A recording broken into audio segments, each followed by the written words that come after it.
ഷിയാസ് എന്റെ 2-3 വയസ്സിന് മൂത്തതാണ്. പക്ഷെ എന്റെ അനിയൻ തന്നെയാണ് ഷിയാസ്. നാളെ ഇത് മാറ്റി പറയരുത് കേട്ടോ. ഷിയാസ് തന്റെ അനുജൻ തന്നെയാണെന്നാണ് രണസുന പറയുന്നത്. അങ്ങനെ ഷിയാസ് കരീം തെറ്റൊന്നും ചെയ്യില്ല എന്ന് വളരെ ആത്മവിശ്വാസം ഉണ്ട് രണസുനക്ക് എന്നുള്ളതാണ്. രണസുനയുടെ കാര്യത്തിൽ തന്നെ ഞങ്ങൾക്കൊരു വിശ്വാസമില്ല. പിന്നെ ഇപ്പൊ ഷിയാസ് കരീമിന്റെ കാര്യം രണസുന പറഞ്ഞ് ഞങ്ങളങ്ങ് വിശ്വസിക്കണല്ലോ.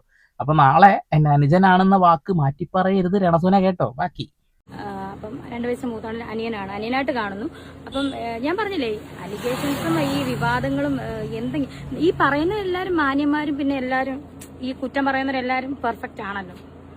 പെർഫെക്റ്റ് ആണ്, എന്താ തർക്കം? ഞങ്ങളാരും തുണി ഉരിഞ്ഞ് നടന്നിട്ട് സബ്സ്ക്രിപ്ഷൻ വാങ്ങിയിട്ടൊന്നും ജീവിക്കുന്നില്ല. ഞങ്ങളാരും അമ്മയുടെ പ്രായമുള്ള സ്ത്രീയാണെന്ന് പറഞ്ഞിട്ട് അവരുടെ പിന്നാലെ നടന്ന് വൃത്തികേടുകൾ പറയുന്നില്ല. അല്ലെങ്കിൽ അത്തരം ശബ്ദ സന്ദേശങ്ങളെ കുറിച്ച് സംസാരിക്കാതിരിക്കുകയാണ് ഏറ്റവും നല്ലത്. ഷിയാസ് കരീമിനെ സപ്പോർട്ട് ചെയ്തിട്ട് വെറുതെ രണസുന ആകാശത്ത് അത് എയറി കയറി പോവണ്ട കേട്ടാ. അപ്പൊ ഞങ്ങൾ കുറ്റം ചെയ്തോ ചെയ്തില്ല എന്ന് അവിടെ നിൽക്കട്ടെ. രണസുന ഹനാന മറുപടി ഒന്നും കൊടുക്കാത്തത് കൊണ്ട് ഞങ്ങളെന്താ പറയണ്ടേ? അതുകൂടാതെ ഷെഫീന ബീവിക്ക് മറുപടി ഒന്നും കൊടുക്കുന്നില്ലല്ലോ. ഓഹ്, എഴുതാപ്പുറം വായിക്കണ്ടല്ലേ. ബാക്കി പറ. പിന്നെ എന്നെ പറ്റി കണ്ടില്ല പറയുന്നത്, എന്തൊക്കെയാണ് പറയുന്നത്? സത്യസന്ധമായ കാര്യമല്ലേ പറയുന്നത്, പരമാർത്ഥമായ കാര്യങ്ങളല്ലേ പറയുന്നത്. ഈ സബ്സ്ക്രിപ്ഷനും ഈ തൊലിഞ്ഞ വീഡിയോസും ചെയ്തിട്ട് കുട്ടികളെ പോലും വഴിതെറ്റിക്കുന്ന രീതിയിലുള്ള കോപ്രായത്തരങ്ങൾ കാണുമ്പോൾ അത് പ്രതികരിക്കുന്നത് നുണയായിട്ടാണോ കാണുന്നത്? ഞങ്ങൾ സത്യസന്ധമായിട്ടാണ് പറഞ്ഞുകൊണ്ടിരിക്കുന്നത്. താങ്കളുടെ അപരാധം സഹിക്കാൻ വയ്യാതെയാണ് റിയാക്ഷൻ ചെയ്യുന്നത്. കരീമിനെതിരെ വരുന്ന ഈ ഗുരുതര ആരോപണങ്ങളുണ്ടല്ലോ, ഷിയാസ് കരീം നിഷേധിച്ചിട്ടുണ്ടായിരുന്നു. ഇപ്പൊ വീണ്ടും ഈ തെളിവുകളൊക്കെ പുറത്തുവിട്ടിരിക്കുന്നു. ഷിയാസ് എന്ന് പറയുന്നത് എന്റെ സുചേട്ടൻ എന്നോട് പറഞ്ഞ എന്റെ അനിയൻകുട്ടൻ എന്നാണ് സുചേട്ടൻ പറയാറുള്ളത്. ഞാൻ 3-4 പ്രാവശ്യം കണ്ടു. ലാസ്റ്റ് കണ്ടത് മെഡിസിറ്റി ഹോസ്പിറ്റലിൽ വെച്ച് ഡെലിവറി ടൈം വൈഫിന്റെ കണ്ടായിരുന്നു. ഞാനൊരു ട്രീറ്റ്മെന്റിന് പോയപ്പോൾ കണ്ടാണ്. അപ്പം എനിക്കത് കണ്ടപ്പോൾ തോന്നി അയാൾ നല്ല മനുഷ്യനാണെന്നോ. അതാണ് പറഞ്ഞു വരുന്നത്. അനിയൻകുട്ടൻ എന്നാ വിളിക്കുന്നത്. വാവക്കുട്ടൻ എന്നാണ് ഇത്രേ രണസുനയെ വിളിച്ചുകൊണ്ടിരുന്നത്. തിരിച്ചങ്ങോട്ട് സുതിക്കുട്ടൻ എന്നാ വിളിച്ചുകൊണ്ടിരുന്നത്. കുട്ടംകളി കുറച്ച് കൂടുന്നുണ്ട്. ഷിയാസ് കരീം ഇപ്പൊ അനുഭവിക്കുന്നു, അതുകൊണ്ടൊക്കെ തന്നെയാണ് എന്നുള്ളതാ. കുട്ടംകളി പ്ലക്കർ പ്ലക്കർ. ഓ സോറി, വിഷയത്തിൽ നിന്ന് വഴുതി മാറണ്ട. നീ എന്നെ ലവ് ചെയ്യുന്നതിന് നിനക്ക് വായിൽ ഞാൻ തരുന്നില്ലേ, വാങ്ങി അങ്ങ് കുടിച്ചാ പോരെ എന്നല്ലേ നമ്മുടെ ഷിയാസ് കരീം ചേട്ടൻ പറഞ്ഞത്. പിന്നെ കുട്ടേട്ടൻ എന്നല്ലാതെ പിന്നെ എന്ത് വിളിക്കാനാണല്ലേ. ബാക്കി സുചേട്ടനുള്ള സമയത്ത് ഇങ്ങനെ ഒരു ലക്ഷങ്ങൾ മേടിച്ചു എന്നൊക്കെ പറഞ്ഞൊരു സംഭവം നടന്നല്ലോ. കടം മേടിച്ചു, അത് മേടിച്ചു, ഇത് മേടിച്ചു. അത് നുണയാണ്. അപ്പൊ അന്ന് ഞങ്ങൾ കണ്ട വീഡിയോ ഇന്റർവ്യൂ ഒക്കെ നുണയാണ്. ആ ഇടിഞ്ഞു പൊളിഞ്ഞു വീഴാറായ വീട്ടില്, ആസ്പെറ്റോസ് ഇട്ട വീട്ടില് അവിടെ കിടന്ന് കരഞ്ഞു മോങ്ങി മൂക്കൊലിച്ച് കരഞ്ഞിരുന്നത് കണ്ടത് നുണയാണ്. ആൾക്കാരയക്കുന്ന കടം വാങ്ങിയിട്ട് തിരിച്ച് പൈസ ചോദിക്കുമ്പോൾ തരാൻ പറ്റൂല എന്ന് പറഞ്ഞ ശബ്ദ സന്ദേശങ്ങളൊക്കെ രണസുനയുടെയും ഞങ്ങൾ കേട്ടതാ. അതൊക്കെ നുണയാണ്. അപ്പൊ വെള്ളപൂശാൻ ഇറക്കിയിരിക്കുക ഷിയാസ് കരീമിനെയും കൊല്ലസുതി കടം വാങ്ങിയ കഥയും കുറിച്ചിട്ടല്ലേ. കൊള്ളാൻ ചേച്ചി, വെളുപ്പീര് എത്ര നേരം പോകുന്നു നോക്കട്ടെ. ആ ഒരു സിറ്റുവേഷൻ അനുഭവിക്കുന്നവർക്ക് മനസ്സിലാവും അതിനകത്ത് എന്താ സത്യം. നമ്മൾ എന്തായാലും അതിനകത്ത് ഉൾക്കൊള്ളുന്നവരല്ല, മനസ്സിലായോ? ഞാൻ ആ ഫാമിലി പെട്ടതുമല്ല. എനിക്ക് കാണുമ്പോൾ സ്നേഹമുണ്ട്. അല്ലെങ്കിൽ എന്റെ അനിയനാണ്, എന്റെ സുധീച്ചറിന്റെ അനിയന്റെ സ്ഥാനമാണ് ആൾക്ക്. ഞാൻ സ്നേഹിക്കുന്ന ഒരാളാണ്, എന്റെ ഒരു അനിയനാണ്. ഫാമിലി ആയിട്ട് സ്നേഹിക്കുന്നത്, അവരുടെ ഫാമിലി ഫുൾ സപ്പോർട്ടില്ലേ? അതെ അതെ അതെ, വിഷയം അറിഞ്ഞ സമയത്ത് ഭാര്യ സപ്പോർട്ടായിരുന്നു കേട്ടോ. ഇപ്പൊ ഭാര്യനൊന്നും കാണാനില്ല. ഈ സ്ത്രീയെ ഞങ്ങൾക്കറിയാം. എന്റെ കയ്യിൽ നിന്നും പണം വാങ്ങിയിട്ടുണ്ട്, സ്വർണം വാങ്ങിയിട്ടുണ്ട്, അതാണ് ഇതാണ്, എന്റെ ചേട്ടായി പാവമാണ്, വന്ന ഓഡിയോ AI ആണ്, എഡിറ്റഡ് ആണ് എന്നൊക്കെയാണ് ആദ്യം വൈഫ് പറഞ്ഞത്. പിന്നെ ഒന്നും മിണ്ടുന്നില്ല. കാരണം അത് പറഞ്ഞ് അധികം വൈകാതെ തന്നെ കുറച്ച് കുൽസിത ശബ്ദ സന്ദേശങ്ങൾ കൂടുതലായിട്ട് പുറത്തു വന്നു. അതേപോലെ തന്നെ ഇനി ഞങ്ങളുടെ കയ്യിൽ ഇത് പുറത്തുവിടാനുണ്ട് എന്ന് പറഞ്ഞുകൊണ്ട് നമ്മുടെ മറുനാടൻ മലയാളികളൊക്കെ പുറത്തേക്ക് വന്നു. ഇനിയും ഉണ്ട് കുൽസിത് എന്ന് പറഞ്ഞതിന്റെ അങ്ങേയറ്റമാണെന്ന് പറഞ്ഞപ്പോൾ കുടുംബക്കാരെയൊന്നും പിന്നെ കണ്ടിട്ടില്ല. പിന്നെ സത്യസന്ധമായൊരു കേസാണെന്നുണ്ടെങ്കിൽ ചേട്ടായി പിന്നെ മുങ്ങൂലല്ലോ. ഷിയാസ് കരീം അന്ന് മുങ്ങിയതാ, ഇതുവരെ പൊങ്ങിയിട്ടില്ല. അതിനിടയിൽ അതുലോഗിനെ അങ്ങനെയാക്കും ഇങ്ങനെയാക്കും എന്നൊക്കെ പറഞ്ഞ ഒരു ഓടിയും കൂടിയും കേട്ടിരുന്നു. ഷിയാസ് കരീമിനെതിരെ വീട് ചെയ്തതിനെ നിന്നെ തീർത്ത് കളയും എന്നുള്ള രീതിയിലൊക്കെയാണ് ഡയലോഗ് അടിക്കുന്നത്. ചേച്ചി, ഉപ്പ് തിന്നവൻ വെള്ളം കുടിക്കും, കുറച്ച് കുടിക്കട്ടെ. പിന്നെ അതിനകത്ത് സത്യം എന്താ പറയാ, ആ ഒരു നെഗറ്റീവിനകത്ത് സത്യം കാണത്തില്ല. അവരുടെ ഭാഗത്തായിരിക്കും സത്യം. നമുക്ക് അറിയില്ലല്ലോ ഇതെന്താ സംഭവിച്ചത്. ഞാൻ എന്റെ അഭിപ്രായം പറഞ്ഞു. നമുക്കറിയില്ലല്ലോ, അറിയില്ലല്ലോ, ഉണ്ടാതിരിക്കുക, അത്രേ പറയുന്നുള്ളൂ. രണസുന ആകെ കേട്ടിട്ടുള്ളത് ആ കടത്തിന്റെ കാര്യം മാത്രമാണ്. അതിന്റെ അപ്പുറത്തേക്ക് ഉമ്മാന്റെ പ്രായമുള്ള ഒരു സ്ത്രീയാണ് അവര്. എനിക്കും ഭാര്യയും മക്കളൊക്കെ ഉണ്ട്, ഞാൻ അമ്മാതിരി ഉളത്തരം കാണിക്കൂല എന്ന് പറഞ്ഞ ആളുടെ ശബ്ദ സന്ദേശം കേട്ടു. നിന്നെ ഇന്നും കണ്ടോണ്ടിരിക്കണം. നിന്നെയും എൻ്റെ വീട്ടിൻ്റെ അടുത്തൊരു വീട്ടിലേക്ക് മാറ്റാനാണ് ഞാൻ തയ്യാറാവുന്നത്. ഇടയ്ക്കിടയ്ക്ക് വിളിച്ച് കായ് ചോദിക്കൽ മാത്രമല്ല, അതിൻ്റെ അപ്പുറത്തേക്ക് കുൽസിതം കൂടി ഉണ്ട്. ഈ രണസുന എന്തിനാണ് ഇങ്ങനെ ഇല്ലാത്ത കഥകൾ, അറിയാത്ത കഥകളൊക്കെ വിളിച്ചു കൂവിക്കൊണ്ടിരിക്കുന്നത്? മിണ്ടാതിരി മൂലയിൽ ഇരുന്നാൽ പോരെ. ഇതേപോലെ തന്നെ കുറെ എണ്ണം ഉണ്ട്. അപ്പുറം ഇപ്പുറം മാത്രം കേട്ടിട്ട് വരും, ഫുള്ളൊന്നും കേൾക്കൂല. ഇപ്പൊ എന്താണ് അവസ്ഥ? രണസുനെ ഷിയാസ് കരീമിനെ സപ്പോർട്ട് ചെയ്യുന്നു. കൊള്ളാം, അവരങ്ങനെയൊന്നും ചെയ്യില്ല.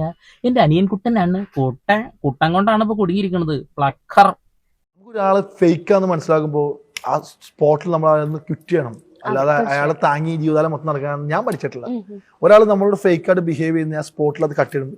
ഈ നമ്മുടെ ഈ റിലേഷൻഷിപ്പ് ഇല്ലേ, അത് നമ്മുടെ ശരീരത്തിൽ വരുന്ന ക്യാൻസർ പോലത്തെ രോഗമാണ്.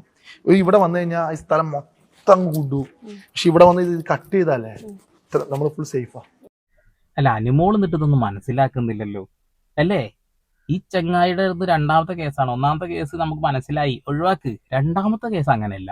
എക്സ്പ്ലനേഷൻ വീഡിയോ നിങ്ങൾ എല്ലാവരും കേട്ടതാണ്. ആ ഒരു ഉമ്മാന്റെ പ്രായത്തെക്കുറിച്ച് ചേർത്ത് വെച്ചത് തന്നെയാണ് ഏറ്റവും വലിയ അബദ്ധമായത്. പ്രായം, ഫണ്ട് വാങ്ങിയ കഥ, കുൽസിത ചാറ്റ് എല്ലാം പുറത്തു വരുന്നു. ഓരോ ദിവസം കൂടുതലും പുറത്തു വരുന്നു എന്നുള്ളതാണ്. എനിക്ക് എൻ്റെ ഭാര്യയും വേണം, നിന്നെയും വേണം. ഇതാണ് ഡയലോഗ് അടിച്ചത്.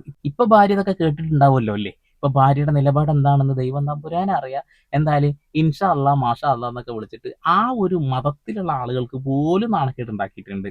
എൻ്റെ പൊന്നനിമോളെ മനസ്സിലാക്കിയിട്ടുണ്ടെങ്കിൽ മാറിപ്പോക്കോ. ഒരു വീഡിയോ ഞാൻ ഇപ്പോൾ സൈഡിൽ ഇട്ടിട്ടുണ്ട്. കുട്ടിക്കുറുമ്പുമായി അനുമോളും ഷിയാസും. അയ്യോടാ എന്നടാ, ഇവര് നല്ലൊരു ആത്മസുഹൃത്ത് ബന്ധമായിരിക്കാം, നല്ല ഒരു ആങ്ങള പെങ്ങൾ ബന്ധമൊക്കെ ആയിരിക്കാം. പക്ഷെ ഇതധികം വൈകാതെ ആളുകൾ മാറ്റി വളച്ചൊടിക്കും. ഞാൻ കാര്യമായിട്ട് പറയാം. അപ്പോൾ എൻ്റെ പൊന്നനുമോളെ, സ്നേഹം കൊണ്ട് ആൾക്കാർ പറയുന്നതാണ്, കമൻറ്റ് ബോക്സിൽ കിടക്കുന്നുണ്ട്. ദയവ് ചെയ്ത് അടുപ്പിക്കണ്ട. ഇപ്പോൾ രണ്ടാമത്തെ കേസാണ്, ഒന്നാമത്തത് എടുത്താൽ മതി. എന്നാലും പറയുകയാണ്, നാണക്കേടാണ്, ചീത്തപ്പേരാണ്.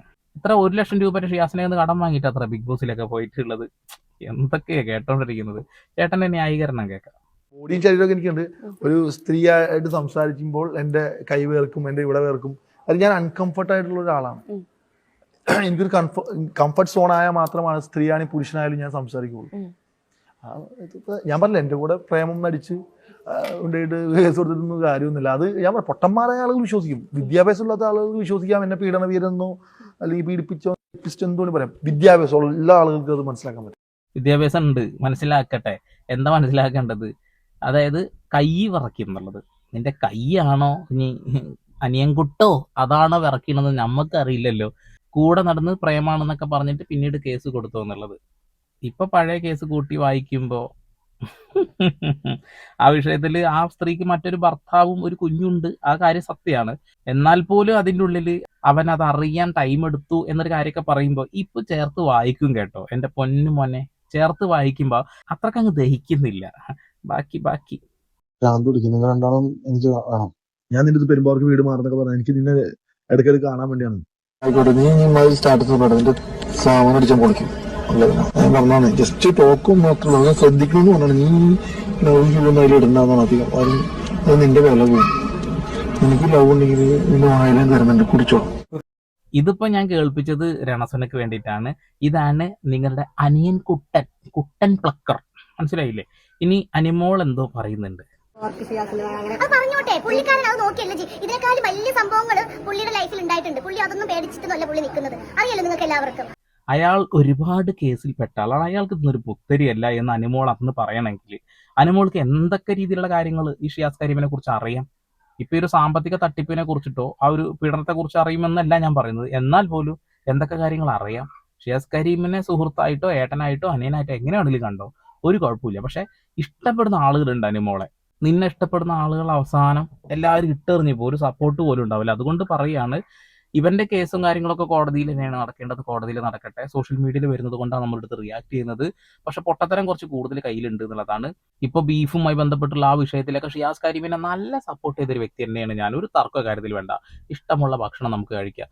നിങ്ങളുടെ സൗഹൃദത്തെ കുറിച്ച് ആ വീഡിയോയിൽ നല്ല വൃത്തിക്ക് തന്നെ ഞാൻ സംസാരിച്ചിട്ടുണ്ട് എന്നുള്ളതാണ്. പക്ഷെ ഈ വിഷയത്തിൽ അത് കുറച്ച് കൂടുതലാണ്. പിന്നെ രണസുനെ പോലെയുള്ള ആളുകൾ എന്തിന്റെ അടിസ്ഥാനത്തിലാണ് ഈ പൊട്ടത്തരം വിളിച്ചു പറഞ്ഞുകൊണ്ടിരിക്കുന്നത്? അനിയൻകുട്ടന്റെ ആ ഒരു ചരിത്രമൊക്കെ ഇപ്പോൾ പുറത്ത് വന്നിട്ടുണ്ട്. ആ ശബ്ദ സന്ദേശങ്ങൾ കൂടിയൊക്കെ ഒന്ന് കേട്ട് നോക്കിയാൽ രണസുനക്ക് കത്തും. അപ്പം ഞാൻ കൂടുതലായിട്ട് ഒന്നും പറയുന്നില്ല. എൻ്റെ പൊന്നനുമോളെ സ്കൂട്ടായിക്കോ. പിന്നെ രണസുന വെറുതെ ആവശ്യമില്ലാത്ത പൊട്ടത്തരം വിളിച്ച് പറയണ്ട.